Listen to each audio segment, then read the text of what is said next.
Good evening, ladies and gentlemen. Thank you for watching this evening. Tarnation TV, the Flat Out Racing Network, coming to you live from the Rolling Thunder Gaming. This is Thursday night, so that's the Tally Challenge. So, of course, we're at Talladega. This is race number 6. Thanks again to our sponsors. I always forget to say that, but our sponsor is anonymous, but whoever you are, huge thank you for sponsoring this entire season number 67. And without further ado, I am Blaine Donlin, joined by Kyle Matthews and Seth Cole from Flat Out Racing. Yeah, and I'll tell you what, Blaine, I mean, we're getting down to crunch time now. We've got 5 races under our belts. 5 different drivers have gone to victory lane. Only a minimum of 12 drivers are going to get to race for the championship, but there's still a trio of races left to run here in the regular season. And Kyle, we ended up seeing during the course of the offseason, as soon as the green flag dropped, first race of the season, these drivers were chomping at the bit, ready to get at it. We've had an off week. Daytona duels ran last Thursday night, so everybody was tuned into that. A little bit of a period of rest and relaxation for these drivers, but we saw how amped up they were to take the first green flag of the season. Now, as we have entered into the second half of this regular season, the home stretch to the playoffs, do we amp it up even more with what we expect to see on track tonight? Oh, definitely. I mean, you know, different circumstances right now. You talk about how amped up they were at the very start of the season after not racing for a couple of weeks after the end of last season. Well, now they have even more stuff to race for. You know, like you mentioned, you know, we're halfway through the season. Everybody trying to get geared up for the playoffs, trying to pick up a playoff spot, get a win. And, you know, they had a week to think about this. So, yeah, I definitely think they're going to be amped up even more here tonight. We have seen, as of late, the last 3 races have really put a lot of emphasis on execution on pit road. We've seen minimal cautions. We've seen long green flag runs. We'll have to see if that trend continues here with 3 races remaining. Mention about the fact that 5 drivers have previously gone to victory lane. They all know that they're going to battle for a championship, provided they stay in the top 20 in points. They include the points leader Grant Wesley, Brian Schilling, Josh Metallic. They're actually your top 3 in points. And then 7th and 8th in the standings, Tim Knofsker and Richard Martin, who we saw pull off some fuel strategy exploits a couple of weeks ago. They are all locked in, but a lot of names up there inside of the top 12. On the flip side, a lot of names outside of the cut line. Bernie Mobbs, Joe DeSpirito, a former champion, John Godfrey, Kelly Causey, even Jeremy Jeffries, who won this thing a couple of seasons ago, down in 23rd in points. Is it too early to panic for these drivers, or is tonight the night where you got to start sending a trend in the positive direction? I wouldn't say it's time to panic just yet, but they're definitely feeling a little bit of pressure, I would imagine. They're probably hoping to step it up tonight, but I don't think they're pushing the panic button quite yet. I think they still have a little bit of time before that ends up happening if they don't pick up a win. Well, it will be another 66 laps here tonight for these Talladega Challenge Series drivers. It's also the 3rd round of the Bracket Challenge. We're going to be keeping tabs on that during the remainder of the season, right up to and potentially including the overall season finale. We're down, at least on the winner's side of the bracket, to our Elite 8. We'll be filling you in on who those drivers and what those respective matchups are during the course of this evening's festivities. But as well here tonight, we ended up couple of weeks ago seeing Richard Martin end the Chevrolet's stranglehold on victory lane, the first Dodge to go to victory lane. What do you think? Do we go maybe 6 for 6 here tonight with a different driver going to victory lane, or does someone double down as the first multi-time winner? Because we've had some candidates here last couple of times of drivers trying to find that second checkered flag. I think the streak will continue. I mean, there's a good number of drivers who have been in a position to win and just haven't been able to close the deal. And plus, and there's a lot of there's a lot of big names who haven't won either. So, you know, that could always pull off a win at any time. So, I mean, this has all the looks of another first-time winner here tonight. Well, a driver that has formerly gone to victory lane this season, he is going to be on the pole position tonight via the Lotto qualifying draw. It's going to be Josh Metallic, that Ryan Newman throwback. He's going to coming to this race. 34 points out of the points lead, third in overall standings. Alongside of him, another driver that's doing really well in points, that Dale Sr. throwback of Rodney Sullins, currently sits fifth in points, but he has a 0 in the win column, would like to remedy that here tonight. Row 2 is going to find Tim Anderson, the Bass Pro Shop Chevrolet, alongside of the Notre Dame Ford Mustang of Greg Palmer. Row 3, Mike Mangialardi, and alongside of him, you'll see a new scheme in the field here tonight. General Lee on that 0-1 of Jeremy Jeffries. Dennis McCarthy, Joe DeSpirito, they'll be back in row 4, and your top 10 will be completed with Pat McCarsky and Donnie Garrett. Kelly Causey in the 00 will be making up the 6th row alongside of Glenn Harris. Brian Schilling and Cody Lamas, they'll be back in row 7. Michael Norman joins Tim Knopfsker, a former winner on the season, back in row 8. Row 9, Graham McDonald and the points leader, Grant Wesley. Your top 20 will be Billy Elliser and Mark Paglia. Milt Surratt and Bob Seminara, they're back in row 11. Row 12 is going to find Randy Waugh. Luigi. Nice to say that this week. Nice to have him back in the field. He's back in that 12th row with Cy Jones. Brian Lovell, John Godfrey, they're back row 13, row 14, Terry Bombard, and last timeouts winner 2 weeks ago, Richard Martin. Your top 30 completed with Bernie Mobbs and the defending champion of the series, Chuck McClure. Ulysses Sandoval is back in row 16 alongside of Keith Bynum. Denny Carroll deep in the field in row 17 with Javier Negron. Row 18, Robert Spring alongside of Bobby Farrell. Row 19 will be Greg Lovell and Doug Hulick, and rounding out your 40-car field here tonight, another full field this evening will be Robert Breedlove and Brian Rawson. Of course, we talk all the time that it may not seem like much, this random qualifying draw, but of course, where it places you on the grid also determines where your pit stall is up and down pit lane. And we've seen the positioning of pit road, especially with these long green flag runs in the last couple of weeks and execution having to be a main vocal point on pit road. It can, in several ways, determine the outcome of whether you're going to be in the conversation to win this race or trying to hang on to the draft and try and keep yourself in the conversation in the closing stages. Yeah, pit road has played a big part in just about every race we've had so far this season. So yeah, that qualifying draw does a lot more than just determine the starting lineup. Well, 5 drivers know they're locked in to the playoffs via their victories. A 6th driver would like to add their name to that list. Green flag is in the air. We're racing here tonight at Talladega. A couple of Chevrolets gonna lead them into turn 1.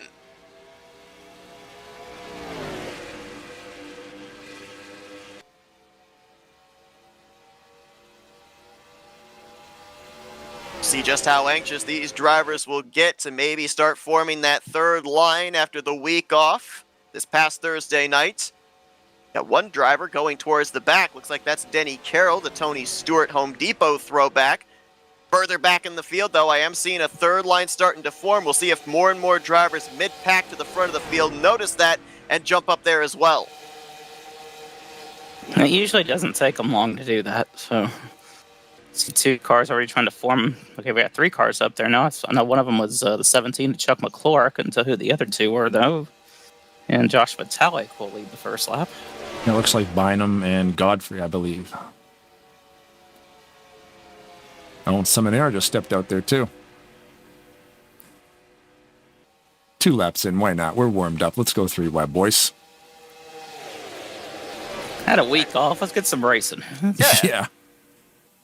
What are we waiting for? Timnowski's going to jump up there as well. Well, briefly. Now moves his way down into the middle line. Got some new paint schemes in the field here this evening. We already mentioned about Jeremy Jeffries and that General Lee throwback, that bright orange Amp Energy 080 of Tim Knopfsker making its debut here tonight. It's a good-looking car there. Of course, out of the Rodney Sullins Paints Garage. Does a great job on all the cars that he paints. I've yet to see a bad-looking car from him.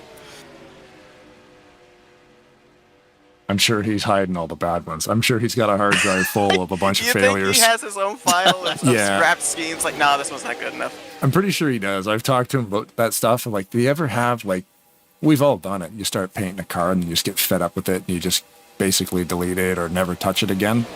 So he's probably got some that never got finished that would still trump anybody's best car. Like my best car would probably, his worst car would be better than my best car, like one of those type of things.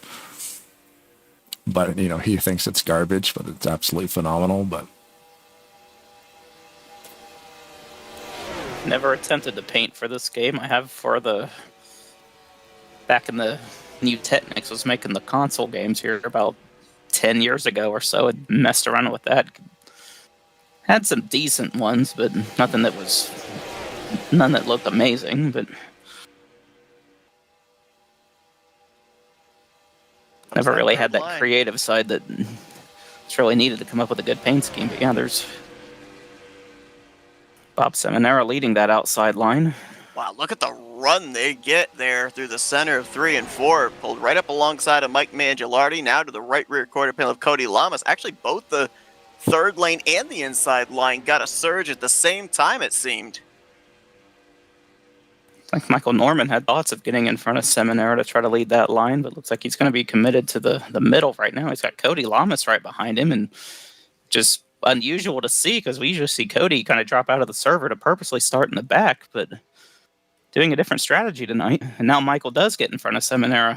Yeah, I'm not going to lie. I had to do a little bit of a double take when I read off the grid and saw Cody Lamas starting up inside of the top 15. I thought, wait, is this the same Cody Lamas that we see hang out at the back? But of course, as well, Cody trying to get himself into the top 30 in the point standings. And this is the 6th race of the season, and this is the 6th straight race that they have drawn a full 40-car field. Had to send a couple of drivers home, so getting into that top 30 in points is a huge luxury for drivers to know that they're at least going to race that night. yeah, with the full house, how many drivers were turned away this evening? I believe 2 drivers failed to make the show, Ken Roberts and Doug Maluski. Right now, we got the General Lee looking to take the lead right here. Jeremy Jeffries. Love that paint scheme on his car here tonight. Mentioned about the fact, Jeremy, a couple of seasons ago, he won the whole thing, took home the championship. Last season, we saw him have an early exit from the playoffs, and this season, he's mired 23rd in points. I almost wonder if he's got this General Lee paint scheme to change things up here. Maybe thinking that this paint scheme might end up giving him that aggressive attitude that he needs to work his way back up, if not to victory lane, into the top 12 in points. That's running well early on here. He's currently the leader. He's got Joe DeSpirito right behind him in 2nd spot. Donnie Garrett's in 3rd.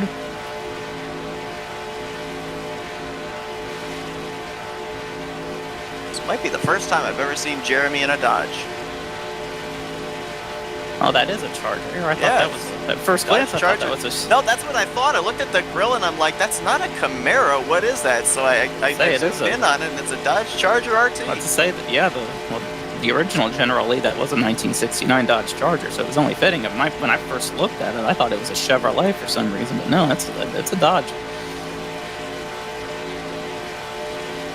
And right now it is out in front, leading this race. Joe DeSpirito right behind him, another driver, multi-time former champion that currently is not sitting in a playoff spot. 16th in the standings coming into tonight, though he's only 11 points out of that 12th position in the standings. It's really close around that bubble of 12th in the standings, so there's a handful of drivers we got to keep an eye on here tonight. Some above, some on and just below the cut line. Sandoval, Carroll, Paglia, Breedlove, Mobbs, Hewlick, DeSpirito, as we mentioned. That's why I think we're going to continue the trend of there being a different winner this week. I mean, just look at the names that haven't won and have been running well. I mean, they've been in position to win races, just, circumstances didn't work out for them.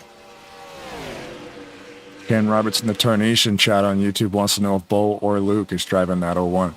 I was wondering that myself. I want him to honk the horn, let's just be honest. I mean, I'm more of a Daisy Duke fan myself. But, Which was the character that Burt Reynolds played? Is it Smokey and the Bandit? Stroker Ace, or was it? I think it was Stroker Ace, yeah.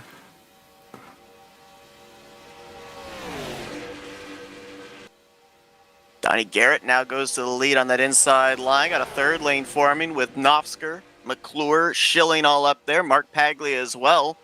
Going to be 3 wide for second position when they cross the line. Garrett clear of all 3 lanes at least momentarily. Was his character? I never used to watch the show. Is his character's name actually Smoker Ace? Because that's hilarious. I know Stroker Ace was a movie. Yeah, because if it actually was Stroker Ace, that's so funny. Like, how do you get away with wordplay like that? It's like one of those things like the Sofa King, like you can get away with swearing on the radio without actually doing it.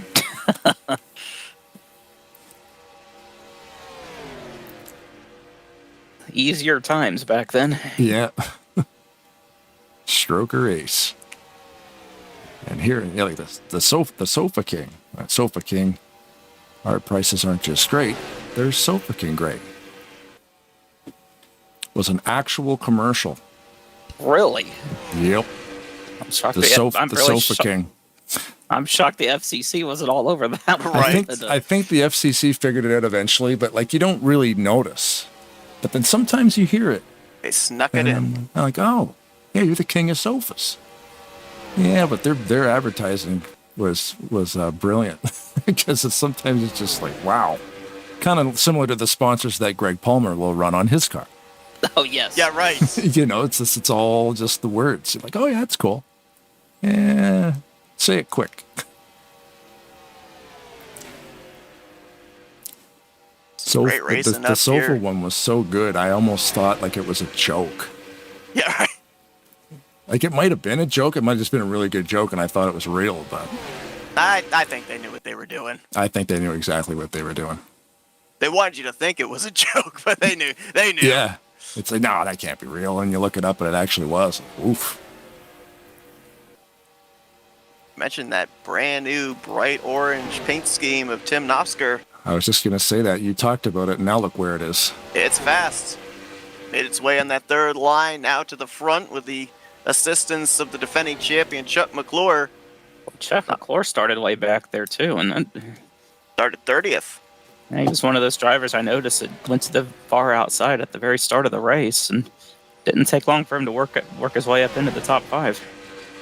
Was it last like race 5? I think we had Knopfsker, Wesley, and Lovell like all together, and like yep, it was like the 880, the 088, and the 88. That you guys need to calm down. We called a iRacing event for RTG this past Tuesday night. And Ron Hagelin, Jeremy Jeffries, Jeff Supta all together. So you had 6 1s combined between 3 cars all battling for a position. Wow.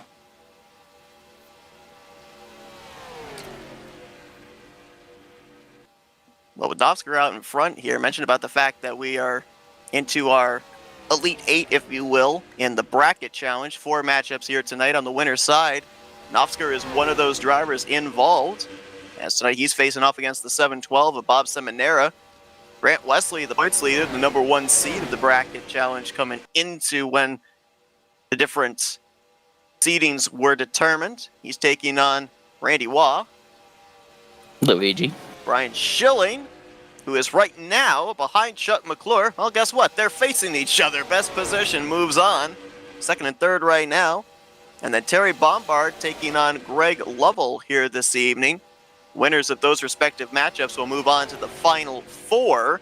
And of course, as well, whoever ends up winning the winner's side of the bracket, they'll be waiting in the wings for all those that still have a second chance that were eliminated last week, move down to the loser's side of the bracket. They've still got a mulligan here, an opportunity to still be in the hunt for the Bracket Challenge Championship at season's end. Saw Jeremy Jeffries have a look to the inside for the lead. Tim Knopfsker and Chuck McClure saw that jump down in front of him. That left Brian Schilling and Mark Pagula hanging on the outside there. Now Joe DeSpirito jumps up in front of Schilling to lead that outside line. We're seeing more and more drivers start to try and find spaces on that inside line. I saw Seminara back around mid-pack, was able to tuck down behind Greg Palmer. About to be 15 laps in, so we're within that 5-lap window of when these drivers are going to have to start thinking about pit road.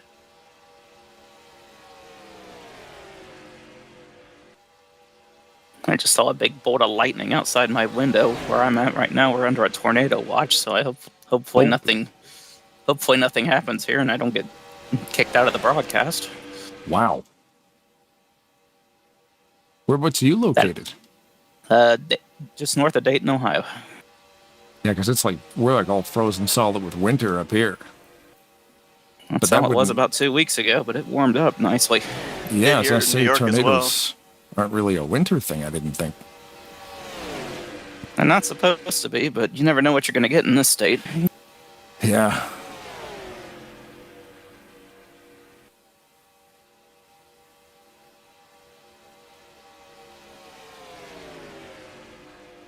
It's funny to watch, not funny, but it's interesting to watch different super speedway styles. Like if you've got 20, 25 cars, you know, they tend to be a lot closer to each other. But I see when there's 40 plus out here tonight, like we've got 40 that started the race, you know, that amplification of the bump draft, you know, like flies through the field, and when there's more cars, it tends to get more chaotic. But these guys know to keep it more of space, you know, like they give a little bit more of a gap. That way, if they're not causing that, it's like that stack up.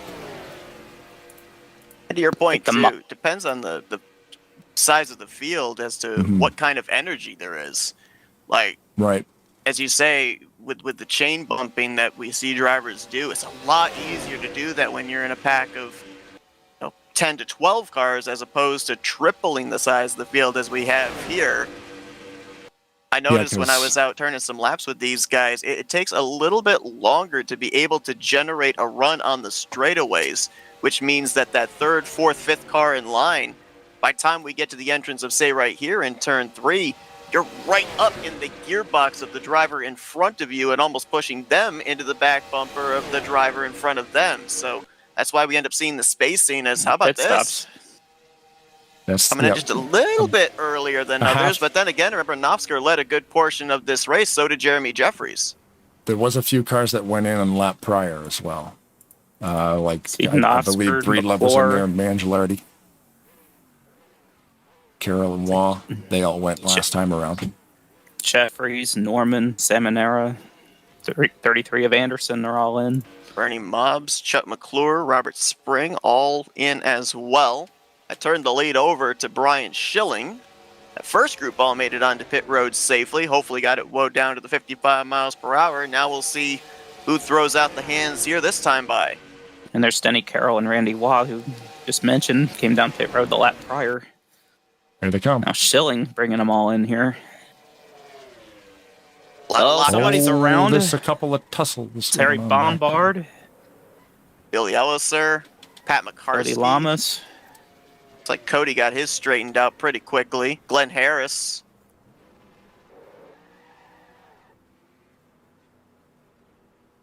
Like most of them needs were to be able careful. Needs to be going. careful here when backing up. Yep. McCarthy trying to get it straightened out there. Fortunately for him, I think most everybody else was on pit road that lap, so there wouldn't be any oncoming traffic onto pit lane anytime soon.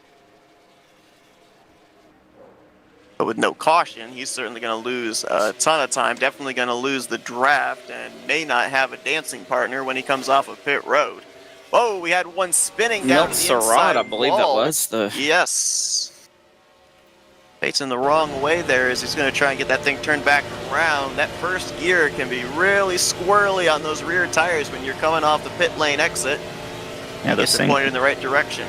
Yeah, those tires are really cold and off pit road. You have absolutely no grip. You got to be really careful.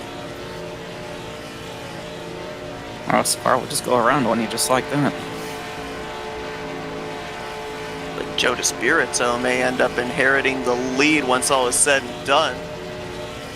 Oh, maybe not. There's a trio in front of them with Nofsker, McClure, and Jeffries. Actually, I think Nofsker is actually going to re-inherit the race lead here, but now begins the process. The different packs of cars that you have all going to try and stay nose to tail, keep the draft as tight as they can, try and get a whiff off that trailing car of each respective pack, and try and form this group all back up again. That's good separation, but yeah, like you said, eventually it all comes back together.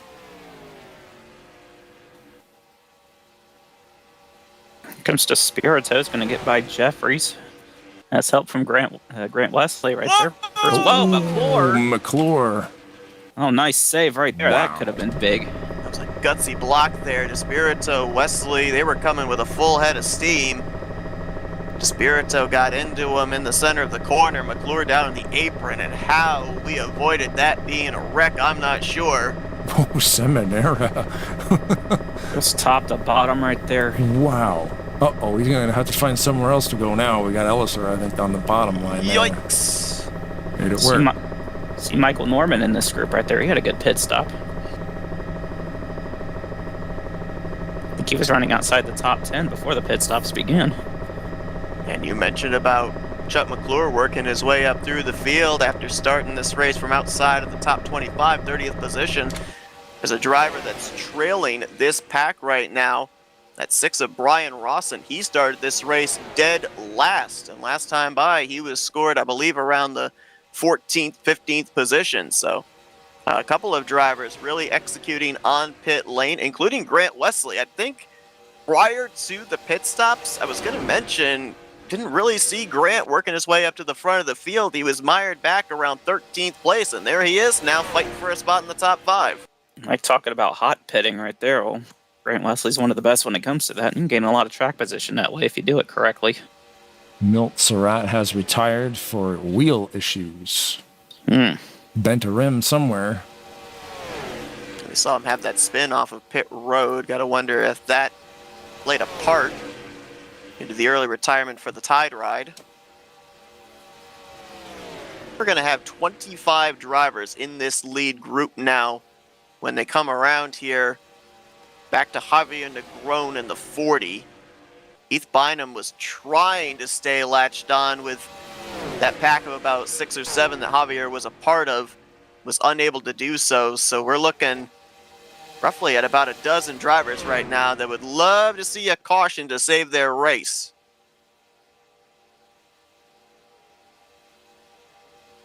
Here, the last few weeks, most of the incidents that we've seen were coming to pit road. And haven't brought out the caution. We saw that already here in that first round of pit stops.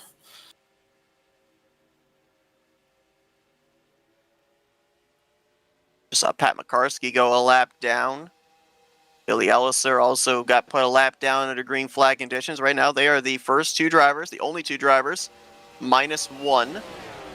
They would get the free passes if we were to get a yellow and no other drivers falling off the lead lap. Next drivers that the leaders would catch up to include Robert Breedlove, Glenn Harris, Cy Jones, and Cody Lamas, although those drivers are about half a racetrack ahead of the leaders. So they have a little window of time here still for a caution to be able to save them before they're going to have to start worrying about battling for the lucky dog spots as well.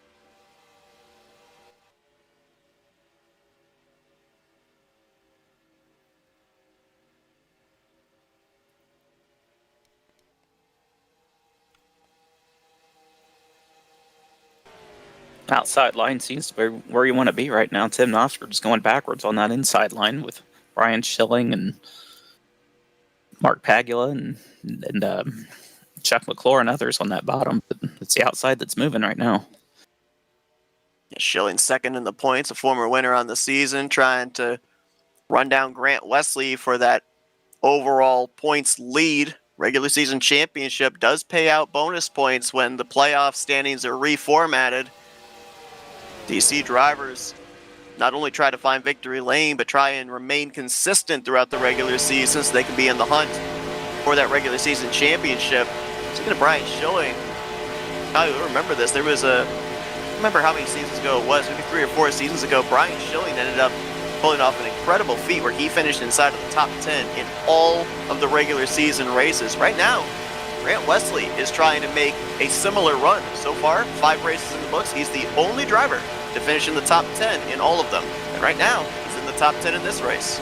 Man, that is so difficult to do. I mean, that is an incredible feat that Schilling was able to pull off, and what Wesley's looking at doing right now, it's just to show that kind of consistency in a super speedway series is just, it takes not only talent but a lot of luck as well, especially in a series as competitive as this one is.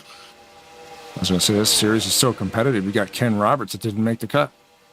Yeah. Today. Like, that's wild. That dude wins races had here. Multiple victories here on Thursday nights, yeah. Mm-hmm. The drivers that started this race alongside each other on the front row, working together on that inside line. Rodney Sullins moving down in front of pole sitter Josh Metallic. Able to get by Michael Norman, now working on Bob Seminara. They are making up some ground there on that inside line, and now more drivers are noticing that. Here comes Tim Anderson down to the bottom, so the similarly sponsored Bass Pro Shops machines are going to work together. And now Wesley going to make the move on to Spirito.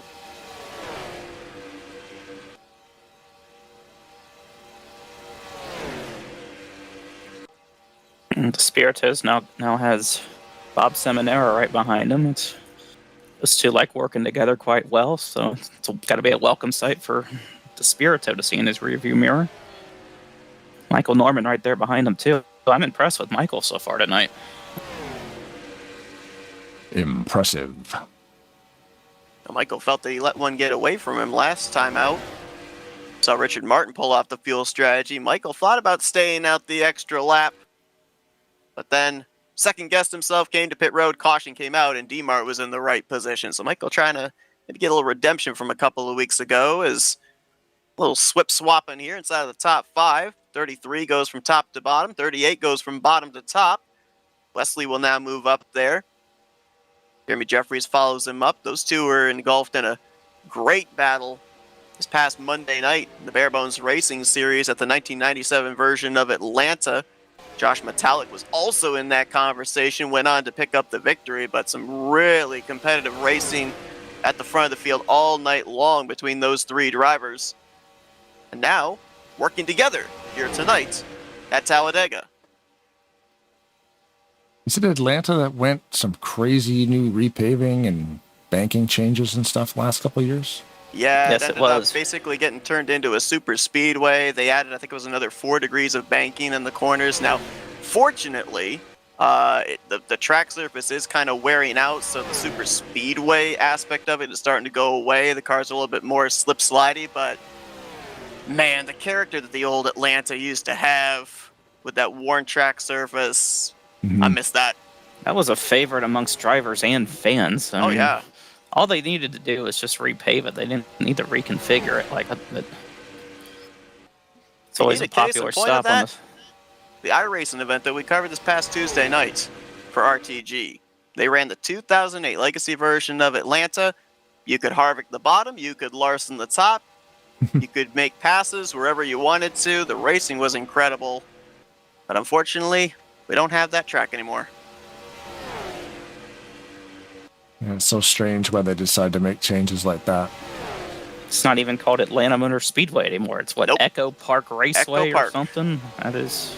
Oh. I will never get used to that name. I will never get used to it, and I will never call it that. There you go. I don't think anything.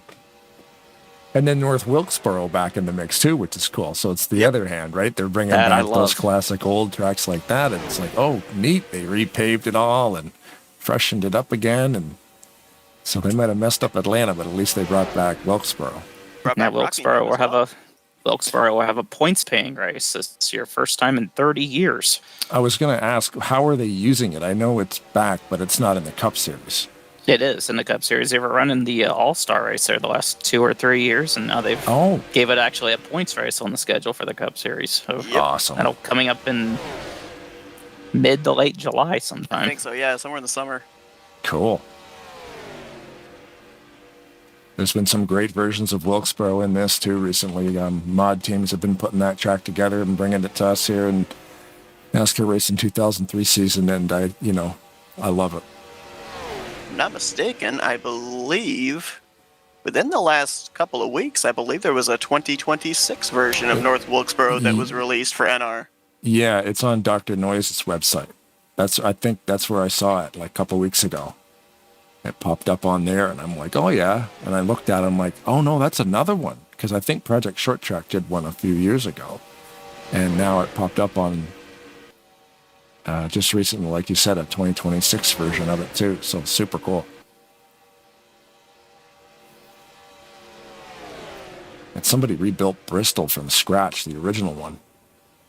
They didn't even use the game. That. Yeah, they didn't even use it as the game track as a base. They started from scratch. Oh wow! And it's meticulously rebuilt. I'm going to have to look that up. I'll send you a video. It's awesome. I watched a video of it on YouTube of what this guy did, and it's fantastic. We just passed the halfway point right there. All clean and green so far. I hope I'm not jinxing anything by saying that, but everybody, they've done a great job and put on a good show so far tonight. Rodney Sollins, the leader the last time by, but him and Grant Wesley have been neck and neck for the last, I don't know how many laps. I remember Rodney Sollins, he's no stranger to some late season theatrics. One season ago, he ended up winning the regular season finale to secure himself a spot in the playoffs, and then what'd he do? The following week, went out and locked himself into the round of 8, winning the first playoff race.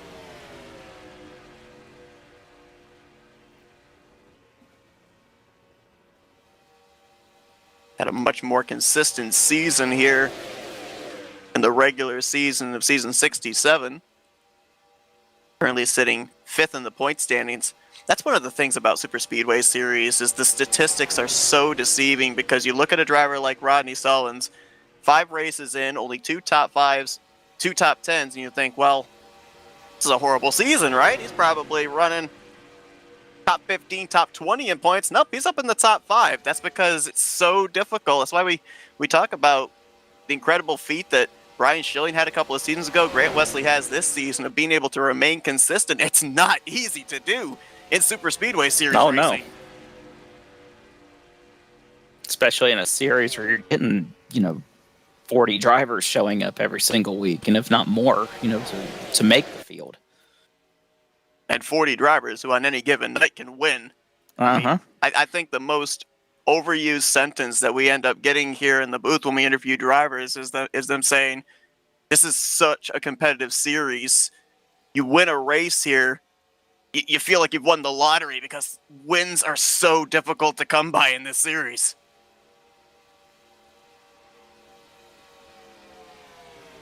Seasons aren't very long either, right? So if you want to do it, you got to figure out how to do it. And you're not even, okay, there's 40 guys in the race, but you end up with like 60 or 70 drivers over the course of a season because guys are coming and going. Guys don't make the cut weekend, and maybe they make the cut the next week, whatever. So there's the driver count too, that a lot of people show up for these races. I mean, normally we end up having 9 regular season races, but because we were off this past Thursday night, there's only going to be 8. And I think we had some radios lighting up. I think we got some drivers pitting here.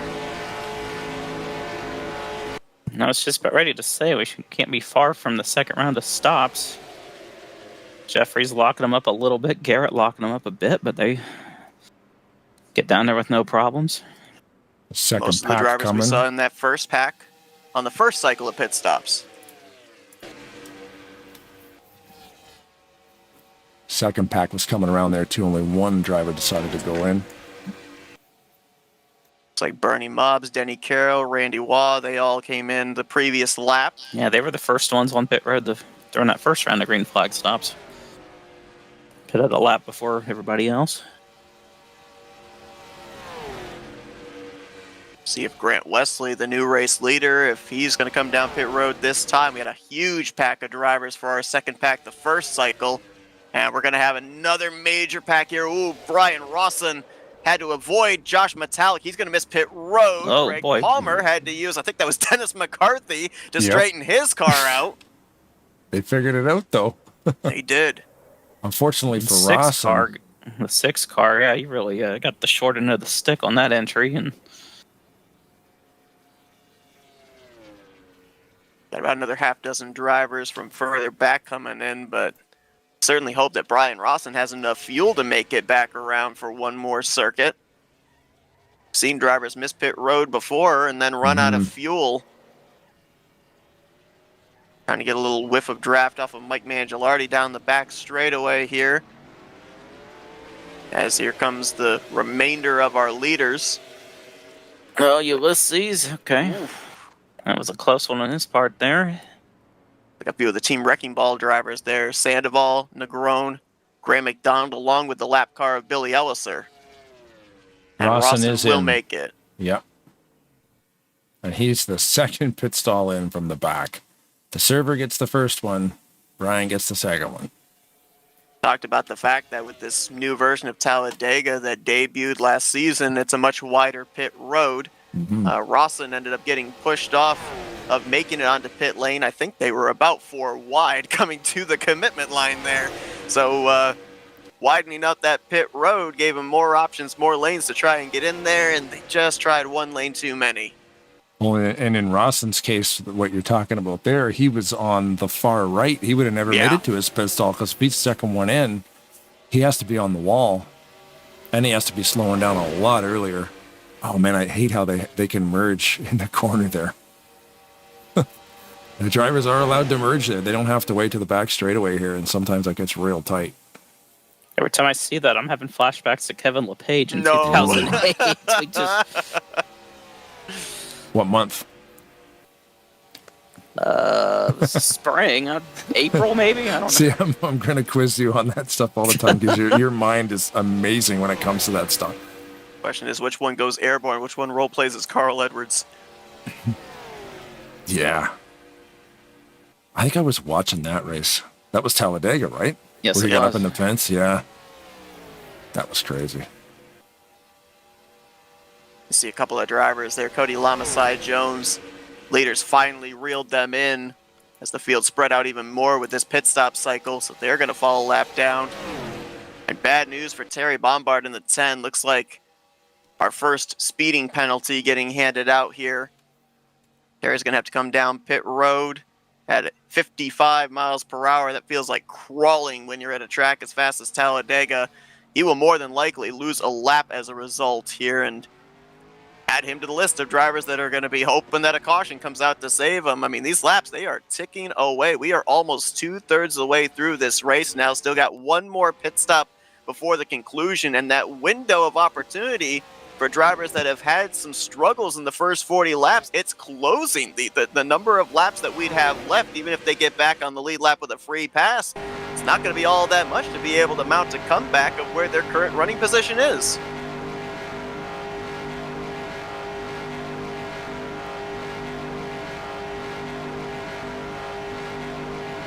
Leaders approaching the 43 of Richard Martin. He's got to love the fact that he had that victory a couple of weeks ago, knowing that he just has to stay in the top 20 in points, and he'll be running for a championship.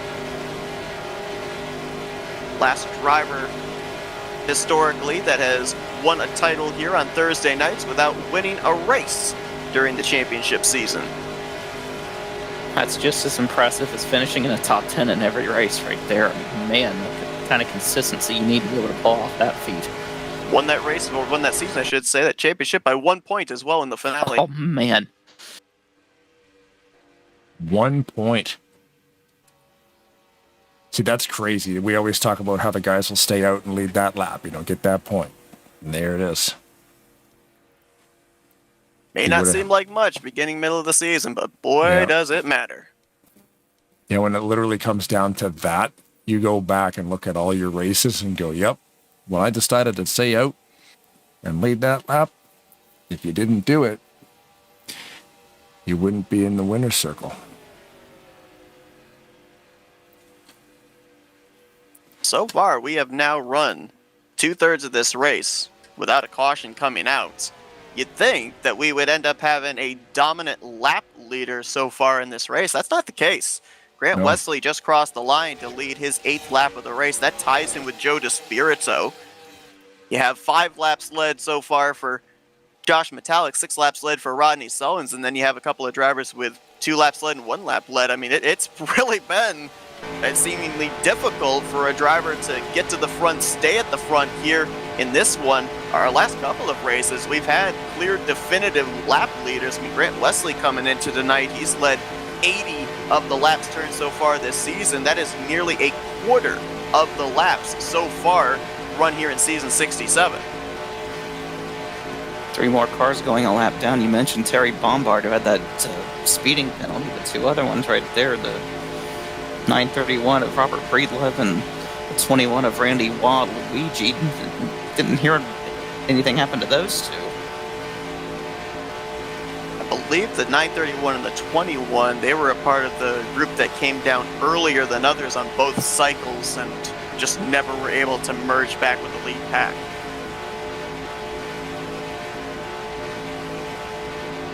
Oh, someone just blew up! The Spirito just blew up from second Kelly place! Causey was right behind him. He gets into him. Yeah. They're spinning down into the grass. This is not going to bring out a caution. No. We'll load that up. I was focused on Causey, and I just saw the black cloud. I'm like, uh-oh. Those 2 drivers were second and third when they crossed the line the previous time by. You mentioned Espirito was right here about a lap or so ago, was tied with Wesley for leading the most laps tonight, too. And it's another guy who's yet to win yet season. Joe Espirito looked like he was in a good position to possibly go for the win, but just one of those random online engine failures. Espirito only has 1 top 10 so far this season. He's 16th in points, and this is not going to help him in his quest to get up into the playoffs. These next 2 weeks are going to be crucial for driver 24. I wasn't 100% certain who it was that was blowing up at that point. I thought it could possibly have been our race leader, Wesley. I mean, they were so close together, nose to tail, until the 24 darted out of line. I wasn't certain whose engine was expiring. Causey back on track. I'm surprised that didn't take out more cars. That's a crazy spot for that to happen. I wonder what happened to Causey right there, because it looked like the Spirito pulled out a line there, and have Causey right behind him at that point, and then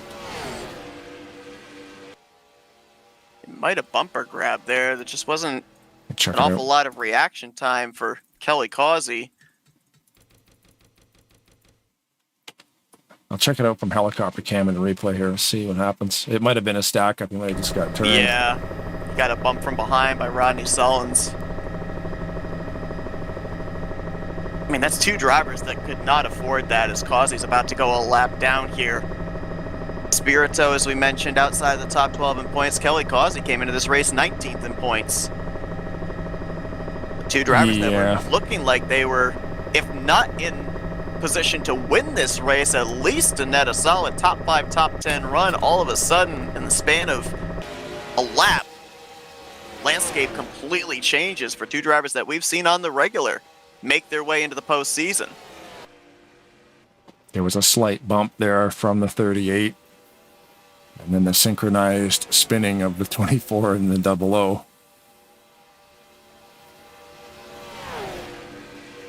And again, too, we've talked about this. You know, the last couple of weeks, we've had very few cautions. That doesn't mean that we have been without incidents. There have been a lot of incidents on pit road, or in the case of what we just saw right there, where it's deemed off the racing surface and doesn't warrant a full course yellow. That's why we talk about all these drivers having difficulty with maintaining consistency, because there's a lot of things. If you just looked at a finishing results and see 1 caution, you think, oh, well, everybody was fine and nobody had any problems. Nope, that's not the case. These drivers have had to overcome adversity every single week. Surprised the game didn't throw a caution because of the engine failure on the 24. I guess he wasn't on the track long enough for the game to pick it up or something. But I was going to say the same thing. Like, sometimes I think the track officials maybe had a couple of pints, because you'd have a guy out there by himself running a lap down, engine will blow up, they'll pull the yellow. And in that situation, from row 2 with literally 37 cars behind him, nothing. It stays green, you know. But like you said, he was able to get it down below the yellow line, and I guess we stay green. Yeah, it really all depends while he was up on the racing surface if he had enough time to throw in the clutch. I know a lot of times if drivers do that, then the game doesn't necessarily read it as dropping debris. But I'm not sure how he would have had enough time to do that when he then had Kelly Causey spin down into his passenger side doors. So yeah, I'm with you guys. I'm really surprised that if nothing else, we didn't get a debris caution there, even though the spinning cars were down off the racing surface.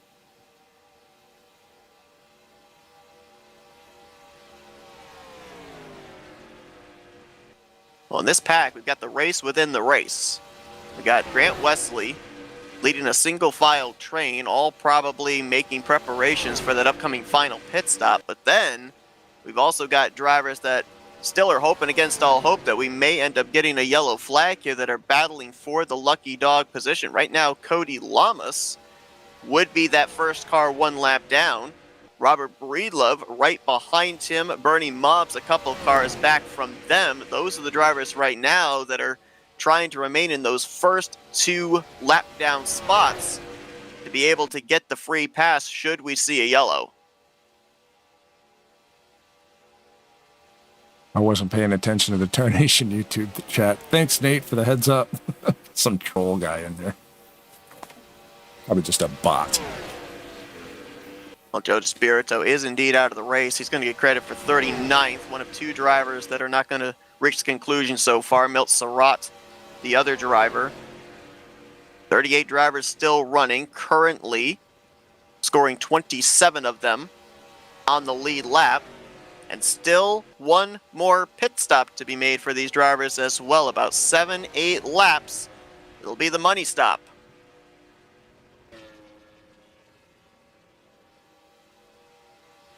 I think he's driven a smart race here tonight. Denny Carroll, saw him the ending stages of this race. I think the Lotto qualifying positioned him. He was up around the 32nd, 33rd position.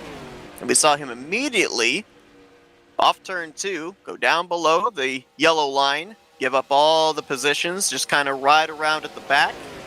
He's executed on pit road, and now he's up here just outside of the top 5 in P6. Saw him get his first victory of his career here on Thursday night's last season. Battled for that regular season championship, made the playoffs as well. He's 11th in points coming into tonight. 3 points to the good above that cut line, and may look to build a little bit more of a cushion, a little bit of a buffer here with 2 races left to go in the regular season. I'm just currently focused on the second pack here, led by Keith Bynum. He's got about 6 cars with him.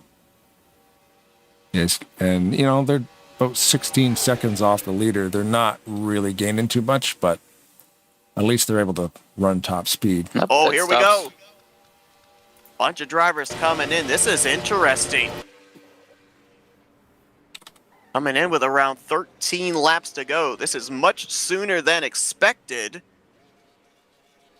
Window might be open to make. I think the window's open to make it the rest of the way.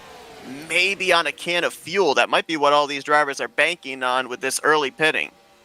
Do you think the rest of these guys take that lead and go right now, or maybe run it dry? I think you run it dry. I think if you haven't pit now, I think you're running it dry. Yeah, Because it's if an you do interesting that, then you come to pit road, you're probably only going to have to take a half can of fuel while everybody else is taking either a can or a can and a half. Oh, maybe not. Comes that second group. Michael Norman leading them down. Who's that? Billy Ellison. Oh, it's Ellison. Wow. Javier Negron stayed off of him. What a great. Had to throw the anchor out, unfortunately. Oh, we got A caution. Oh. Oh, we got trouble off of turn Dennis 2. McCarthy The 024 of Dennis McCarthy. Oh, interesting. So some of these guys didn't pit yet. Like the Keith Bynum pack has not pit yet. The 63 leading that pack of 6 or 7. McCarthy was leaving pit road with that first group, and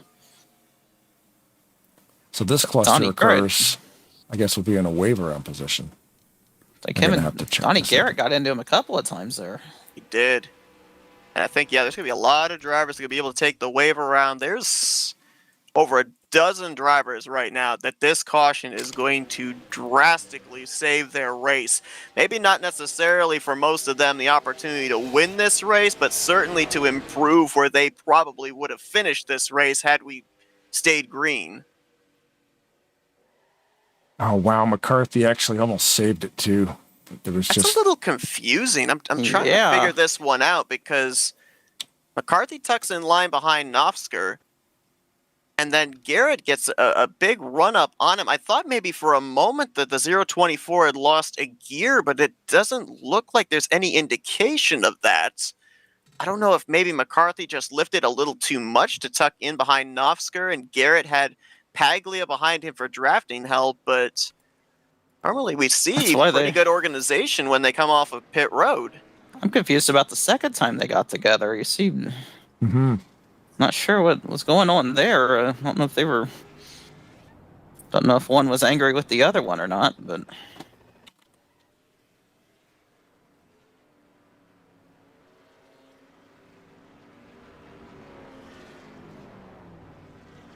Oh, well, actually, I think what happened there, Kyle, just kind of looking back at it, as McCarthy came up the racetrack after the first bump, Garrett's lifting to let him back up. Paglia gets into the back of the 77, and that shoots him up in the left rear corner of the 024 for the second bit of contact. Oh, yeah, just a chain reaction deal then, if that's... Now, I believe that all drivers there, including Donnie Garrett and Dennis McCarthy, they were on the lead lap when that caution came out. They were on the tail end of the lead lap. Obviously, a little bit of left side damage there for McCarthy, which it looks like they have been able to buffer out. But fortunate thing for them is they were on the lead lap at the time that it happened. More than likely, if they had been involved in the incident, been a lap down, even if they were the first two cars -1, they probably would not have been in position to receive the free passes. So that worked out for them, at least in that regard, and it helped a lot of other drivers as well. We're going to have to wait and see all of who is where in terms of lead lap cars. Got to sort out the lucky dogs, got to sort out the waiver rounds, drivers that had already pit, some that hadn't. Like, where is everybody going to be now? Ulysses Sandoval is being scored as the race leader right now. I don't know if he has pitted yet or not. Scoring says it does not look like it. Well, actually, no, he did. He was a part of that second group that came down with Negron, Michael Norman, and others. That's good timing for that caution for them, right as they were coming down pit road. Right, so they got their service, and then, yeah, that's it. That's how the cookie crumbles. It looks like at least Terry Bombard is going to get the lucky dog. Remember, he lost a lap after having to serve a pass-through for a black flag during the second cycle green flag pit stops. I believe, we'll wait for the confirmation. We'll see who the next car is that pulls up behind him. I believe it's going to be that Singular Wireless throwback of Bernie Mobbs, who also came to pit road way earlier than everybody else and lost a lap as a result. We'll have to see who indeed that free pass machine is going to be, but we should have a total of 34 drivers on the lead lap when we go back green. He had to stop for the stop sign. I'm checking that in a replay too. It looks like Breedlove actually might have had that time perfect. A bit of a weather update over here. There are some tornado warnings not far from where I am right now. It might be going to stay on as long as I can. Luckily, we have a basement in this house that we just moved into, so...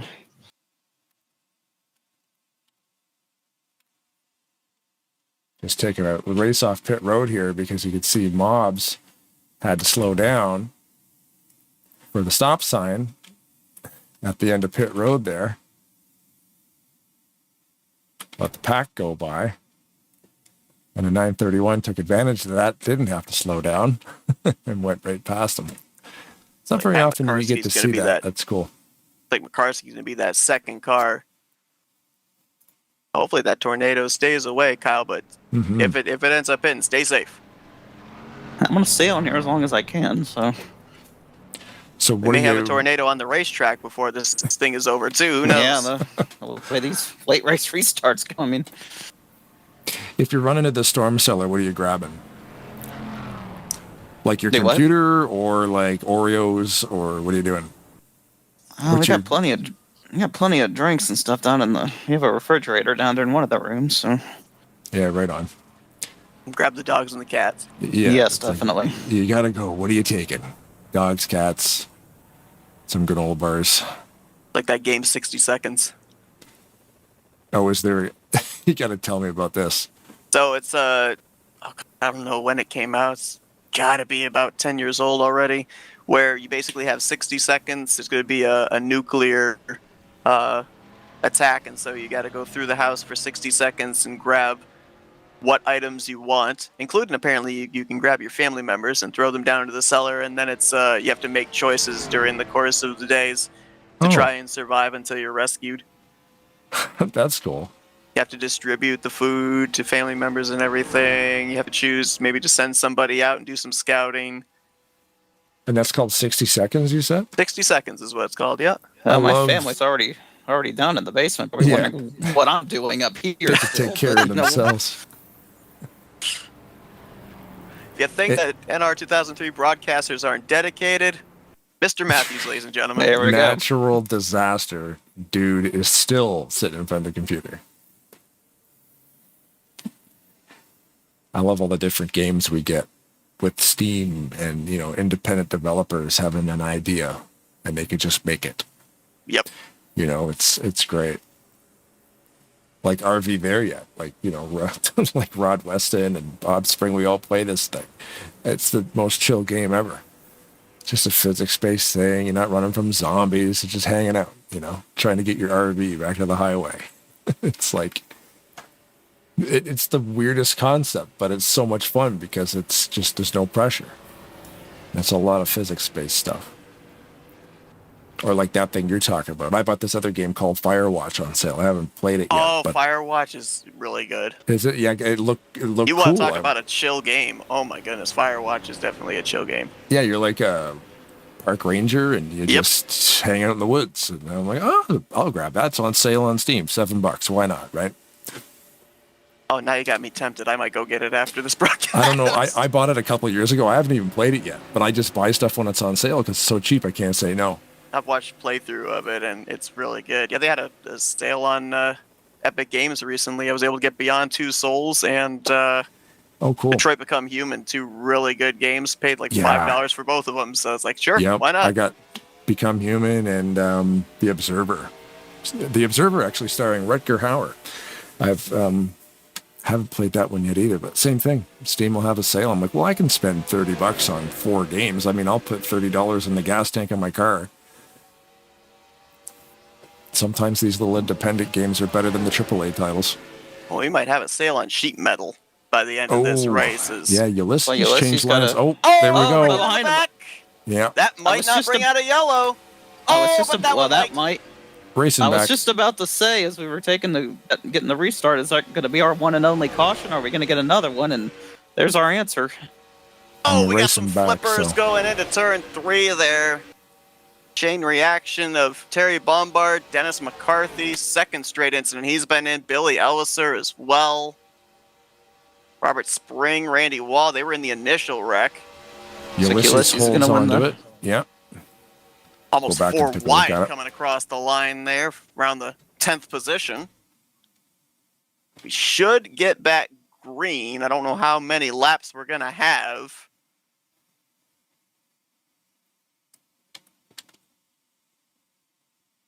The 26 of Billy Elliser, that Flintstones Dodge, all crunched up as he was barrel rolling on the entrance to turn 3. I think the initial contact's going to be around the 74 of Robert Spring. Yeah, it looks like him and Cyber got connected here. Yep. Little misjudgment there by Cy Jones. Was trying to tuck in line behind Robert Spring. Wasn't trying to wreck him, and the two of them bumper grab together. He goes down, gets the inside wall, and then there's a follow-up wreck of drivers trying to sort out around where the 74 was saving it. Ryan Rawson comes up into Dennis McCarthy. He then gets into Bernie Mobbs.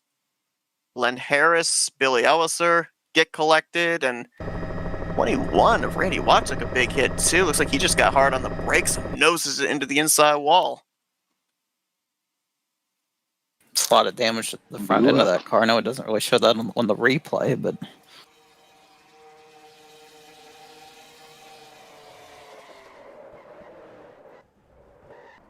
Yeah, Watt just had to make a move, and the thing got away from him. You said there was some flippers. I didn't see anybody rolling. Going into turn 3, not too long after the incident, Billy Ellis or Dennis McCarthy.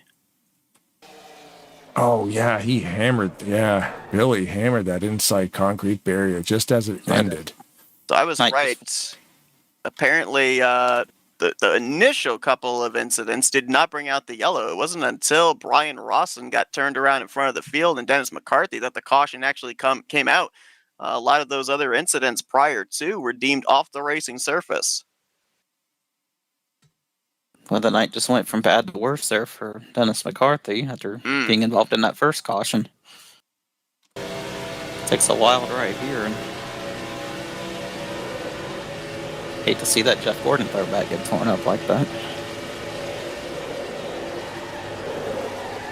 So this, I believe, is going to put Bernie Mobb's Glenn Harris back on the lead lap. They were the first two drivers one lap down. Rodney Solins on pit road. Yeah, why is the 38 on pit lane? Oh, don't tell me. On board with the 38. Oh, did he blow another engine? It's pretty quiet in there. He and we were messaging back and forth about this very thing beginning of the week. He then had an engine blow up on him on Monday night in the Bare Bones Racing Series, and don't tell me it's happened to him again here on Thursday. Boy, that's all the looks of it, unfortunately. Yeah, I'm trying to see. Did he get down there? Puff of smoke right there. Gosh. I'm trying to rewind it here and see where it happened. Yeah, he got towed. It's a tough break there for Rodney. He's been running up in the top 5 this whole night. Started on the front row. Trying to keep himself in the top 5 Yeah, he kind of heard it right there. Yeah, but it is an engine failure. Our scoring showing an engine header for the 38. Man. And I'll tell you, as a racer, that's the ones that frustrate you. If you're in a super speedway race, you get caught up in the big one, flipping, barrel rolling. Okay, that's all part of the territory. But when it's a mechanical failure, like, come on. Especially like the majority of this, we've only run like a half dozen laps under yellow in a 66 lap race. Despirito lost a motor. Solins loses a motor. It's like, oh man. And look where they were running when it happened, too. Despirito was second. Solon was up in the top 5. You have a shot at this thing. Yeah. And then the engine just says, no, I give up. Never like looking I said, at the top. It never happens when you're struggling and just want to be put out of your misery. It'll run all day when that's the case. But yeah, you would get in an accident and wreck your aero damage and everything. And like, maybe the engine will just suffocate. It'll blow up and I can go home. That thing will run the entire race. You'll just be doing 160 the whole time. Ulysses Sandoval, Josh Metallic, Tim Anderson, Michael Norman, Bob Seminaire, Graham McDonald, Chuck McClure, Grant Wesley, Brian Schilling, and Tim Nosker, your top 10. Gonna be a 3-lap shootout. And we mentioned about the fact that we're looking to maybe extend the streak to 6 races, 6 different winners. Well, 4 of the previous 5 winners are inside of the top 10. Metallic, the highest running of those on the front row with Sandoval. Got a good number of drivers who haven't won yet this season up there, though. Sandoval leading, Anderson, Norman, Samanera, McDonald all up there. I believe 3 of those drivers there. Anderson, Norman, and McDonald have never won on Thursday night, so we could be looking maybe at a driver getting their first career win in the Talladega Challenge Series. Next flag's going to end the race here. If we get a caution between now and the waving of the white flag, race will end under caution. If they get to the white flag, we'll race back to the checkers. Sandoval, who comes into this race 9 points above 12th in the standings. 10th in points, looking for his first win on the season. Looking to get Toyota their first win of season 67. 3 to go. And now a word from our sponsor. Just kidding. I would never do that. We don't do commercials. We're not Fox. So it's like Anderson behind Sandoval did not get a very good restart, and you see Josh Metalik, he has Michael Norman on his back bumper, but here comes Anderson back to the back bumper of Sandoval. They're going to be side by side. Well, that bottom lane pushing hard. Holy moly. Push is about to become shove. Mm-hmm. Here comes Denny Carroll making a third line back around the 10th position. He's got some help from Keith Bynum, not much else. Still pretty even. The first two rows here off of turn 4, but that middle line. Oh, man. Comes Wesley. That middle line can turn into the vortex. Oh, Michael gets in front of him. Yep. Oh. Yeah, well, Fox would have a commercial right now, but they would put it in a picture-in-picture and cut the audio. So at least you could still watch, sort of. Less than 2 laps to go here. That inside line's preferred right now. It's crazy how quick that Three have got changed. themselves clear. Yeah, when they created that third line, saw Michael Norman and Josh Metalik get up there in front of Grant Wesley, but that kind of killed their momentum right there. That really opened up the door for everybody on the bottom. Well, Ulysses starting to get a little bit of daylight in between him and the 33. You don't want to do that. Long ways to the start-finish line here at Talladega. Normally, if we were at Daytona, it'd be right about here, but an extra few hundred feet. Can they get there to the white? Look at McClure. Looking. Got help from Schilling. Anderson moves up. That's going to leave the bottom open there for Sam, but he's got no help. Gracious. They're trading paint. Oh, boy. Jeffrey's coming down there on the bottom there, the General Lee. Ulysses has to mirror drive big time right here. Oh, That's what he's doing. He's blocking. There goes McClure. And Anderson's going to get to the inside of Sandoval. Still green. From Seminara for second. He's going to might have a run here. Bouncing off each other 3 wide. No, Michael. Michael around. We got cars flipping. Seminara to the outside. Rolling.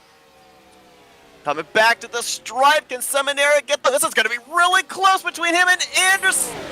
Anderson got him. Tim Anderson. I think Tim got it. Man. He did. Wow. What's the gap on that? That's probably our closest finish of the season, too. We'll see what scoring says the interval was. 0.02, and then to third place, 0.06, and then Sandoval, 0.08 to fourth. 18 thousandths. Yikes. Awesome finish. We'll go back and look at that in a replay. Now, the one thing that I am going to have a bit of a concern about here was on that final lap, when Anderson made the move on Sandoval, he also bumper grabbed the 17 of Chuck McClure. We mention it all the time. Everybody needs to tune in the following week, because during the course of the week, the admins go back, they look at all the incidents, specifically the closing stages of the race, to see if any post-race EOLs need to be handed out. Now, in my opinion, it's the last lap of the race.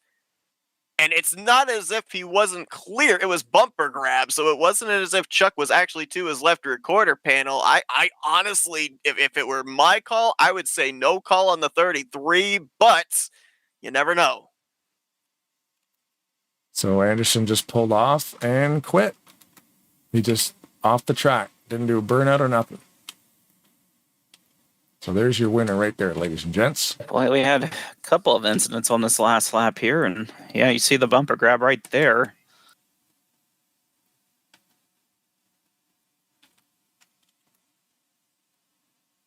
It was 3 wide back behind them off of 4. Grant Wesley, Josh Metalik, they bounced off each other, and then it's just on from there. No one's lifting at this point. Had quite a few drivers go upside down right there. Michael Norman, Donnie, I believe the 6 of Brian Rawson. Oh, goodness, they're still wrecking. Mangialardi and Brian Rawson, they got together, and I think Michael may have barrel rolled after the barrel roll. It's so tough to see through the smoke.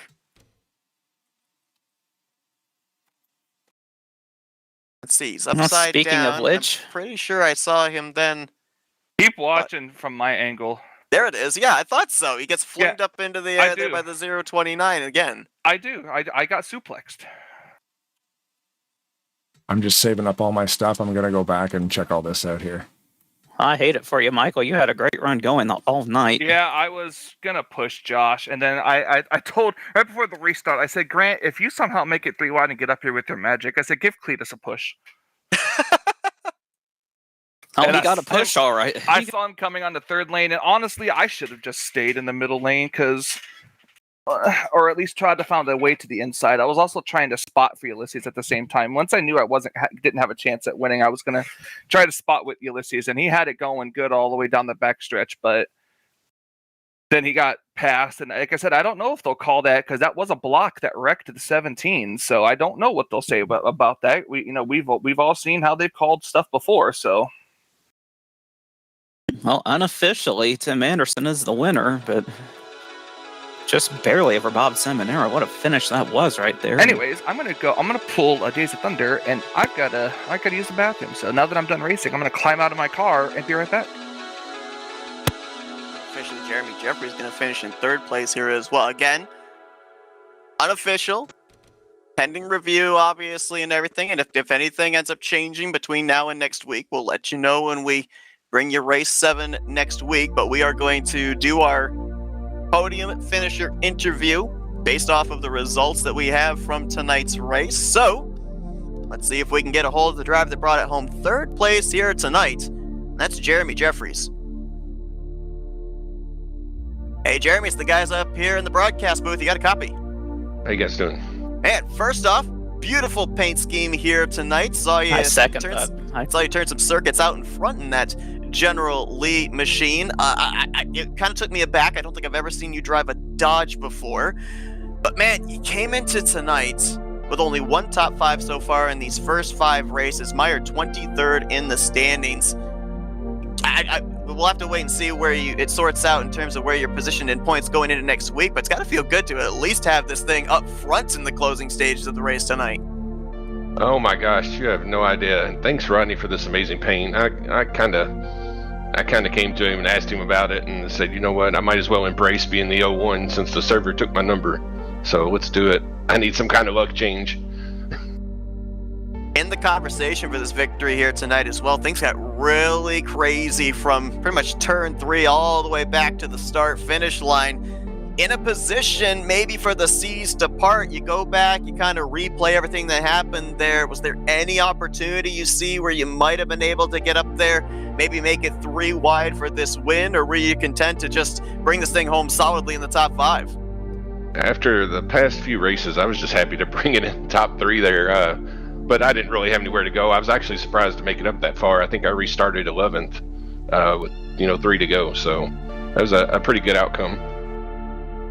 2 races left to go here in the regular season to be able to secure a spot in the playoffs. We had that week off, everybody coming back, all amped up, ready to go. Are we starting as a driver to sense that everybody knows that the playoffs are looming and it's time to start making preparations to be one of those drivers fighting for the championship? Oh, yeah. Everybody knows it's coming, and everybody's going to be trying to get what they can to get in that top 12 or top 20 with the win. Include me. I think right now I'm going to be sitting around 15th in points, so that's helpful, but it's still not enough. I gotta perform the next 2 weeks. Well, it is a step in the right direction for sure, Jeremy. A great run for you here tonight. Able to get to the front, stay at the front all night long, bring it home solidly on the podium here this evening. Congratulations on a job well done. That paint scheme looked fast, performed fast as well. Still 2 races left to go. Before we let you go, floor is yours for thank you sponsors and shoutouts. Again, thanks, Rodney, for that awesome scheme. He did a phenomenal job on it, and I know it took him a lot of time to make it look like an oak Charger. So that was awesome. Thanks to you guys for the broadcast, the owners, admins, everybody at races here at RTG, our donor, for all our fallen members of RTG and all of our fallen servicemen. I really appreciate that. Everybody out there watching, I hope you saw a good show, and we'll see you next week. That's Jeremy Jeffries. Looks like this new paint scheme bringing him some luck as he's third place here tonight, looking to take that step towards a spot in the championship hunt. Best of luck starting next week with these final 2 races of the regular season to go. Thank you. Let's see if we can now dial up the driver that brings it home runner-up here tonight in this photo finish. Let's get a hold of Bob Seminara. Hey, Bob, it's the guys up here in the broadcast booth. You got a copy? Yeah, what's going on, brother? Man, I'll tell you what. A few weeks ago, we talked to you as the runner-up. It was 57 one-thousandths of a second. Here tonight, so much closer. Official scoring shows 18 one-thousandths. We saw you make the move. You had the run. Did you just maybe need a little bit more racetrack? Because, man, it looked like it was going to be really close. Yeah, I needed a little bit more. He got a good push from Jeremy there. He gave me a little dipsy doodle block there coming off the turn. I lifted a slight bit and then went to the outside, and I was happy Ulysses stayed with me, but I got all I could get right there. A lot of stuff happening in front of you, behind you on that final lap. You bring it home in one piece. You finish out the evening on the podium. Came into tonight 6th in the point standing, so I know you want that win, but the consistency certainly is there. Does this make you breathe a little bit easier with 2 races still left to go in this regular season? Yeah, I needed a bounce back. I messed up on pit road the last time we raced, so I got 30th. Running 13th there before that first caution. And then I got lucky with being on pit road when the yellow came out. And I was going to take a top 10 at that point, but everything worked out pretty good. Yeah, we knew that coming into tonight, you guys had the off week. Obviously, the playoffs are looming, so we expected to see some aggressive racing. You mentioned about that caution coming out, though, as we were 2/3 of the way through the race, bunching everybody back up again. How difficult is it to kind of maybe switch on the fly, as you said, just kind of settling in for a top 10 run, and then all of a sudden, you got the rest of the field all around you here, everybody, for the most part, on the lead lap. You got that proposition where you could gain a lot of spots, but you could lose a lot of spots as well, and not a whole lot of laps for recovery time.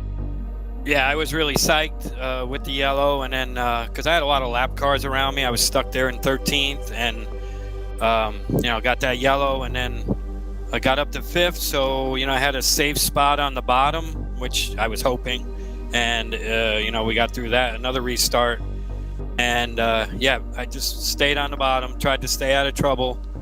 And at that point, I was hoping top 5, and but they got racy, and I had a shot there at the end. Well, Bob, another great run for you here tonight, bringing it home solidly in 2nd place. You move up a couple spots in the standings as well, and also build a little bit more on the cushion between you and that 12th in the standings cut line. Still 2 more races to go in the regular season to try and lock up that win to secure your spot in the playoffs, but looking pretty good right now with only a handful of races left to go till we put that playoff grid together. Before we let you go, floor is yours for thank you, sponsors, and shoutouts. Yeah, thank you, Seth, FRN, and Blaine up there, RTG, Sean, and Jeremy, and Josh, and everybody that helps out, runs this thing. Best place to race, like I always say. Fun racing, Mobs Motors, Bernie's Paints, FTMF, Q, Shadows on Fire, and that's it, boys. Well, that's Bob Simonera, 2nd place here tonight at Talladega. Solid run, and has himself securely in the top 5 in points with 2 races left to go in the regular season. Congratulations on the great run tonight, Bob. Maybe next week we talk to you that 1 position better in victory lane. Yeah, I hope so. Have a good week. 2nd runner-up finish of the season for driver 712. 18 one-thousandths of a second was the difference. This guy had to qualify his way in tonight on time. He was 36th in points coming into tonight's race. Let's dial up tonight's race winner, Tim Anderson. Hey, Tim, it's the guys up here in the broadcast booth. You got a copy? Hey, Seth, how's it going, man? Tell you what an eventful last lap, and you were right there in the thick of it, able to make that move into turn 3, able to hold off Simonera through the tri-oval to pick up your first win on Thursday nights. Has the belief settled in yet that you've got the victory here tonight at Talladega? Yeah, it's kind of hard to believe I've won a race over here this quick. Man, I'm telling you, I was up on the wheel all night tonight, man. Not showing any mercy or anything. Just trying to win one, man. Mentioned about the fact that you came into tonight having to race your way in on speed. You weren't in the top 30 in the point standings. Scoring now shows you not only having the victory, but you're now in the top 30 in points, currently in the 29th position. But There's still 2 races left to go here in the regular season. If I'm doing the math correctly, you're only sitting about 28 points outside of the top 20 in the standing. To get in above that cut line at the end of the regular season, you're running for a championship. With having this first step forward, what's the confidence level with 2 races still to work with? I'm just going to go into it and try to finish the best I can, and hopefully I can make it into the championship chase or however they do it over here. Obviously, we had a lot of drivers during the course of this race have execution on pit road. Some had some stumbles. Obviously, the cautions helped bunch everybody back up. As we ended up having those late race restarts, how difficult was it to be able to formulate some kind of a plan and then be able to execute on it? Obviously, you were able to make the right moves in the closing stage, but how difficult was it to get to that point? It wasn't too hard. I was actually going to stay behind Ulysses. I wasn't going to try to pass him in loose positions, but I think it was a 710 car maybe behind me, or 712. They were going to shoot out, so I just took the chance with that car and just seen where I went with it. Well, a big win for you here tonight, able to win in what so far the season's been the closest finish at 18 one-thousandths of a second. We've seen a lot of drivers during the course of the years here be able to get their first victories of the Talladega Challenge Series. You add your name to that list here tonight. Congratulations. We'll let you get back to your celebrating in a moment, but first, Tim, we'll give you the opportunity for some Victory Lane. Thank you, sponsors, and shout-outs. Yeah, I just want to give a shout out to RTG over here, Jeremy and Josh and all them guys, and Tim, for hosting the races over here. And shout out to my teammates, Greg and Brian Lovell out there. And you guys up here in the booth, man, I appreciate what you guys do too. Well, that's Tim Anderson. He gets to celebrate here tonight his first victory on Thursday nights here at Rolling Thunder Game in the Talladega Challenge Series. Congratulations. Best of luck here these next couple of weeks as you look to build off this win, maybe be able to get up in the top 20 and be battling for a championship here in season 67. All right, Seth. I appreciate it, man. Y'all have a good night. That's Tim Anderson, your winner here this evening. Again, as mentioned, was 36th in points coming into tonight. He had to race his way into the field on speed. Now finds himself in the top 30 in points. And who knows, the driver that we just talked to, we might be talking to him as a playoff contender in about 3 weeks' time. Very well could. You mentioned that, that win is the first step. And that win right there is the first step for him. So see what happens in the next couple of weeks. It should be fun to watch. It's also going to be interesting to see. I mean, we mentioned about the fact that full fields every single week. That big wreck off of turn 3, it shuffled up the finishing results. It's got some drivers on the plus side in terms of where they were coming into tonight points-wise, and some on the minus side. Jeremy Jeffries, who we just talked to, he's now working his way up 16th in points. So Manera got a couple of spots back that he lost last week after the pit road problem. 4th in the standings, up 2. But then on the other side, the engine failure for Rodney Sullins drops him to 9th in points. Chuck McClure, who was involved in that wreck there in turn 3 on the final lap, 11th now in points. It's going to be a running thing, I think, in these final 2 races of the season, talking about these big names that potentially, depending on circumstances in the upcoming 132 laps turned, might not be battling for a championship. It's just so close around that cut line. I'm telling you, that is, I can only imagine the pressure a lot of these guys are feeling right about now. And looking at the finishing results, there are a couple of names stand out to me, finishing 9th and 10th. Cody Lamas in 9th, Richard Martin in 10th. They were a lap down. Yeah. For a good part of that race. They're able to get back on the lead lap late in the going with those caution flags, made it through all the madness on that last lap, and to come out of here with the top 10 finish for both of them. So that's very impressive right there. Well, and Martin there too, getting the 28th, starting in 28th, right, and finishing 10th. I love looking at that start position. Even Ulysses Sandoval starts in 31st, ends up getting 4th.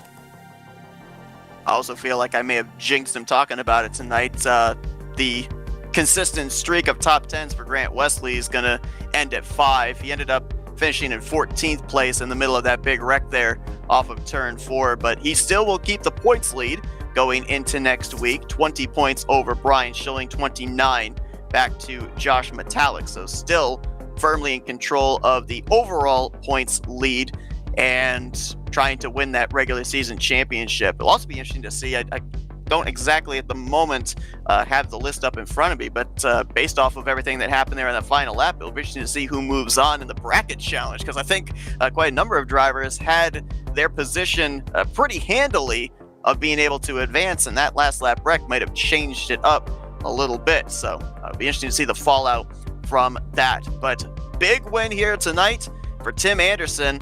He will look now to make his way into the top 20 in points off of his victory in the next couple of weeks to be able to clinch a wild card spot in the playoffs. A lot of drivers still need to get themselves locked in, or need to at least build themselves a bit of a cushion back to that cut line. It'll be really interesting to follow that over these next couple of weeks. Only 2 races left to go, as you said, Kyle. A lot of pressure for drivers here, depending on their situations, and not a lot of time to be able to act. It will be really interesting to follow these final 2 races of the regular season and see who our playoff drivers will be. But we thank you all for joining us here tonight. Again, congratulations to Tim Anderson, his first victory here in the Rolling Thunder Gaming Talladega Challenge Series. We'll see you guys next Thursday night as we continue on Season 67 of the Talladega Challenge Series. For Kyle Matthews, Blaine Donald, and I'm Seth Cole, we thank you for joining us here on this Thursday night, the simulcast of the Talladega Challenge Series on Tarnation TV